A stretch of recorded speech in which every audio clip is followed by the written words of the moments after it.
Hello students. आज हम लोग न्यूट्रिशन इन अमीबा को इस वीडियो में समझने वाले हैं। इससे पहले वाली वीडियो में आपने फोटोसिंथेसिस के बारे में समझा था। सो उसी सीरीज में आगे बढ़ते हुए लाइफ प्रोसेस का आपका ये अगला टॉपिक है। आज हम लोग न्यूट्रिशन इन अमीबा को सबसे पहले एनसीईआरटी बुक के माध्यम से समझेंगे, फिर आपको डायग्राम के माध्यम से समझाया जाएगा, और इसके बाद में जो नोट्स मैंने खुद प्रिपेयर किए हुए हैं उनको लाइन टू लाइन रीड करके आपको बताया जाएगा। जिससे आई थिंक आपकी न्यूट्रिशन इन अमीबा के संबंध में सारी समस्याएं सॉल्व हो जानी चाहिए और आपको ये टॉपिक जो है वो क्रिस्टल क्लियर बिल्कुल हो जाएगा। तो आइए एनसीईआरटी से स्टार्ट करते हैं। देखिए, आपको न्यूट्रिशन इन अमीबा समझने से पहले एक बेसिक सी इंफॉर्मेशन अमीबा के संबंध में पता होनी चाहिए। तो अमीबा है क्या, इसको जान लेते हैं सबसे पहले। अगर अमीबा को देखा जाए तो अमीबा एक यूनिसेलुलर या हम कह दें वन सेल्ड या केवल और केवल एक कोशिका से मिलकर बना हुआ जीव है, जिसका कोई निश्चित आकार नहीं होता है। यानी इसका जो शेप होता है वो कोई डिसाइडेड नहीं होता है, इसका आकार लगातार परिवर्तित होता है। तो उसका कारण क्या है? तो उसका कारण ये है कि इसकी जो बाहरी परत है, ठीक, इसे हम स्यूडोपोडिया बोलते हैं। स्यूडोपोडिया बोलते हैं। तो स्यूडोपोडिया का अर्थ ये होता है, देखिए स्यूडो अगर आपके कभी भी विज्ञान में वर्ड आ जाए तो इसका अर्थ होता है झूठा, ठीक है।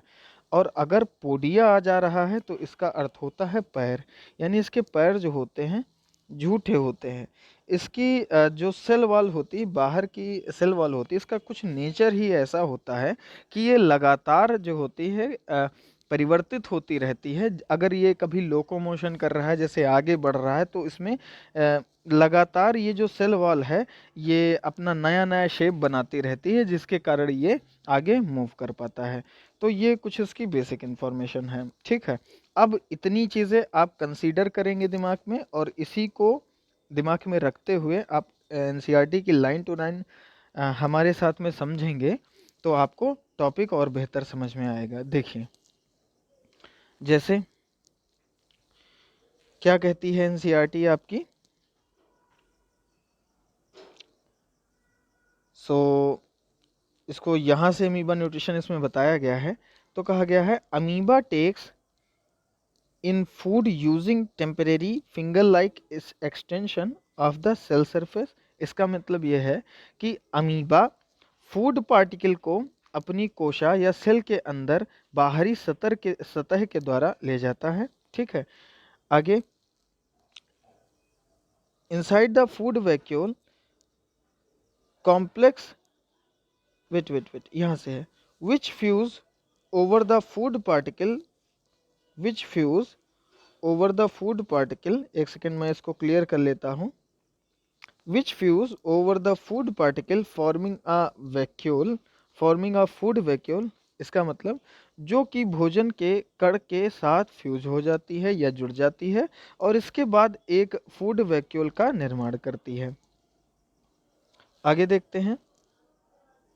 इनसाइड द फूड वैक्यूल, यानी फूड वैक्यूल के अंदर कॉम्प्लेक्स सब्सटेंस, यानी जो जटिल अणु होते हैं, आर ब्रोकन आउट। जटिल का मतलब होता है कठिन होना, ठीक है, कॉम्प्लेक्स होना। Are broken down into simplest one, यानी जो जटिल अणु होते हैं या कठिन अणु होते हैं वो किसमें, सिंपलेस्ट अणु में टूट जाते हैं। और इसके बाद में which then diffuse into the cytoplasm. इसके बाद में ये जो कण हैं ये आगे साइटोप्लाज्म में डिफ्यूज हो जाते हैं, मतलब घुल जाते हैं पूरी तरीके से। The remaining undigested material is move the surface of the cell, यानी बाकी बचा हुआ जो अनडाइजेस्टेड फूड होता है वो इसकी सतह की ओर आ जाता है। एंड थ्रोन आउट, और बाहर निकाल दिया जाता है। अब पैरामीशियम का भी बहुत छोटा सा भाग दे रखा है, तो उसको भी देख लेते हैं। देखिए, पैरामीशियम का आपका क्या दे रखा है, इन पैरामीशियम यानी पैरामीशियम में which is also a unicellular organism, जो भी एक यूनिसेलुलर ऑर्गेनिज्म है, मतलब वन सेल्ड ऑर्गेनिज्म है। The cell has a definite shape, यानी इसका एक क्या होता है, एक निश्चित आकार होता है, यानी इसमें भाई स्यूडोपोडिया नहीं पाए जाते हैं। And food is taken in at a specific spot, इसमें फूड को ग्रहण करने के लिए एक स्पेसिफिक स्पॉट होता है, यानी एक निश्चित बिंदु होता है जहां से फूड अंदर कैप्चर किया जाता है। आगे देखते हैं। Food is moved to this spot by the movement of cilia, यानी पैरामीशियम, देखिए पैरामीशियम कुछ यूं है, आपने देखा होगा एर्थ सिक्स सेवन्थ में आपने ऐसे स्लीपर लाइक स्ट्रक्चर बना होता है, उसे पैरामीशियम कहते हैं। तो इसमें लिखा हुआ है food is move to the spot by movement of cilia, यानी इसके बाहर जो रोम नुमा बच्चे संरचना पाई जाती है इसको हम सीलिया कहते हैं। तो इसी के द्वारा फूड मूव करके इस सिरे पर आ जाता है, यानी इस स्पॉट पर आ जाता है, which over is entire surface of the cell, जो कि मतलब सतह पर कहीं भी होता है तो यहाँ पे आ जाता है और यहाँ से अंदर कैप्चर कर लिया जाता है। ठीक है, तो देखिए ये आपका बहुत छोटा सा भाग पैरामीशियम का दे रखा था, तो उसको भी एक्सप्लेन कर दिया, ताकि आप अगर कभी एक नंबर ऑप्शन में कहीं किसी भी तरीके से पूछ लिया जाए कि क्या स्यूडोपोडिया पाए जा रहे हैं पैरामीशियम में, तो ऐसे चीज आपसे गलत ना होने पाए। ठीक है, अब शायद आपको थोड़ा सा न्यूट्रिशन अमीबा का क्लियर हो चुका हो। ठीक, अब इसको थोड़ा सा और डायग्राम के माध्यम से अच्छे से समझ लेते हैं। देखिए, ये मैंने एक डायग्राम बना के रखा है डाइजेशन का। तो इसमें स्टेप्स दे रखे हैं कि कितने डाइजेशन से रिलेटेड स्टेप्स होते हैं, तो उसको आप समझ जाएंगे। देखिए, ये जो अमीबा का डाइजेशन होता है, इसमें जो स्टेप्स होते हैं उनका नाम है इंजेशन, डाइजेशन, एक्जेशन, एसिमुलेशन और एब्जॉर्प्शन। ये कुछ स्टेप्स हैं। इंजेशन में क्या होता है, जो इसके स्यूडोपोडिया हैं या इसका जो बाहर का सरफेस है, वहाँ पे जैसे ही कोई फूड पार्टिकल संपर्क में आता है, जैसे ही टच होता है, तो ये जो बाहर की स्यूडोपोडिया है, चूंकि इसके अंदर फ्लेक्सिबिलिटी है, इसका नेचर ही है या किसी भी शेप में परिवर्तित हो सकती है, तो ये क्या करती है, अंदर की ओर इस तरीके से मूव होकर एक इनवर्ड ओपनिंग बना लेती है, जिसमें आसानी से जो फूड पार्टिकल होता है वो कैप्चर हो जाता है। अब जब ये फूड पार्टिकल अंदर कैप्चर हो जाता है, तो कैप्चर के बाद में इसके बाहर थोड़ी सी सेल वॉल आ जाती है, यानी स्यूडोपोडिया का कुछ भाग आ जाता है, जो कि एक इस तरीके से पाउच जैसी संरचना बच्चे बना लेती है। क्या बना लेती है, एक ऐसी पाउच जैसी संरचना बना लेती है। आप इसको समझिए, ऐसी कुछ संरचना बना लेती है, ऐसी पाउच जैसी संरचना बना लेती है, जिसके अंदर फूड पार्टिकल जो होता है वो इस तरीके से भरा रहता है। अब जब ये फूड पार्टिकल अंदर आता है, तो यहाँ पे एक प्रोसेस, नेक्स्ट स्टेप में इसकी एक प्रोसेस होती है जिसको एब्जॉर्प्शन कहते हैं। देखिए, जब ये जो फूड पार्टिकल होता है, ये सेल वॉल के साथ में ऐसे स्ट्रक्चर में जब अंदर आ जाता है, तो अंदर आ जाने के बाद में इसमें जो प्रोसेस स्टार्ट होती है उसको हम बच्चे बोलते हैं डाइजेशन। इस डाइजेशन प्रोसेस में एक्चुअली होता क्या है, तो इस डाइजेशन प्रोसेस में अंदर कुछ एंजाइम्स आकर और इस फूड पार्टिकल के कांटेक्ट में आते हैं, जो इसको डाइजेस्ट कर देते हैं। डाइजेस्ट करने के बाद में अंदर एब्जॉर्ब हो जाते हैं, ये जो पार्टिकल हैं वो एब्जॉर्ब हो जाते हैं अंदर, और जो यूजफुल सब्सटेंस है वो एब्जॉर्ब हो जाते हैं, और शेष बाद में ये जो यूजफुल सब्सटेंस है ये एसिमिलेट होते हैं, मतलब ये यूजफुल सब्सटेंस ऊर्जा में परिवर्तित हो जाते हैं इसके अंदर, और जो भी अनडाइजेस्टेड सब्सटेंस है वो फिर से सरफेस की तरफ आ जाते हैं या बाहरी परत की तरफ आ जाते हैं। परत की तरफ आने के बाद में कणों के रूप में फिर से उसी तरीके से अंदर की ओर ऐसे मूवमेंट बनता है, खांचा जैसा बन जाता है, और उसी से फूड पार्टिकल जो होते हैं बाहर मुक्त कर दिए जाते हैं। तो कुछ ये प्रोसेस आपके डाइजेशन की होती है। आप एक बार इस फिगर को समझ लीजिए, अगर आप चाहते हैं तो इसको कॉपी में भी बना सकते हैं। ठीक है, आगे देखते हैं। अब हम इसको नोट्स के माध्यम से रीड करके अच्छी तरीके से समझ लेते हैं, तो देख लीजिए ध्यान से। देखिए, नोट्स में, ये नोट्स मैंने प्रिपेयर कर किए हैं, और आप चाहें तो इसको बैठकर लिख भी सकते हैं अपनी कॉपी में, ताकि आपका डाइजेशन पूरा क्लियर हो जाए। देखिए, process of nutrition in amoeba, यानी अमीबा के अंदर पोषण संबंधी पूर्ण प्रक्रिया। The different process involve in holozoic nutrition are amoeba are, देखिए अमीबा चूंकि एक सॉलिड सब्सटेंस को अंदर कैरी करता है, डाइजेस्ट करता है, तो इसीलिए इसका जो न्यूट्रिशन का टाइप है ये होलोजोइक टाइप होता है। तो इसमें जो सबसे पहला टॉपिक आपका हेडिंग आती है लिखने के संबंध में, तो उसको बोलते हैं इंजेशन। इंजेशन में आपको बताया गया था अभी कि फूड पार्टिकल सरफेस के कांटेक्ट में आते हैं और इनवर्ड मूवमेंट हो जाती है, इनवर्ड एक ओपनिंग क्रिएट हो जाती है, अंदर की सतह की ओर एक मूव हो जाता है। तो देखिए अब रीड करते हैं इसको। It is a first step of amoeba digestion, यानी ये अमीबा डाइजेशन का पहला स्टेप है।